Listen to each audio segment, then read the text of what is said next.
বাচ্চাগুলোর বিষয়ে কি জানতে চাও বলো, স্পেসিফিক করে বলো প্রশ্নটা।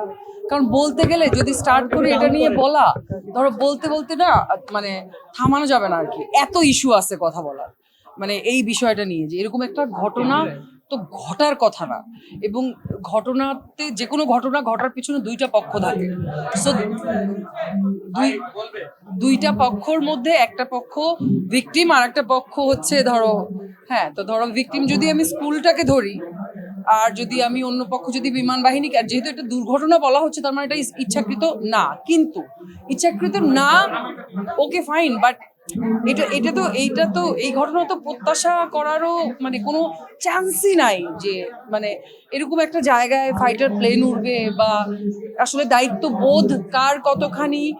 এখানে কার আসলে কোন প্লেন ব্যবহার করা উচিত ছিল, কোন এরিয়ায় কে ফাইটার জেট উড়াবে না উড়াবে, এটা নিয়ে এখন কেন আলোচনা হবে? এটা নিয়ে তো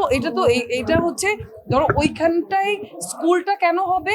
এই প্রশ্নটাও আসলে এখন করার প্রশ্ন নয়, এই প্রশ্নটা অনেক আগে করার প্রশ্ন।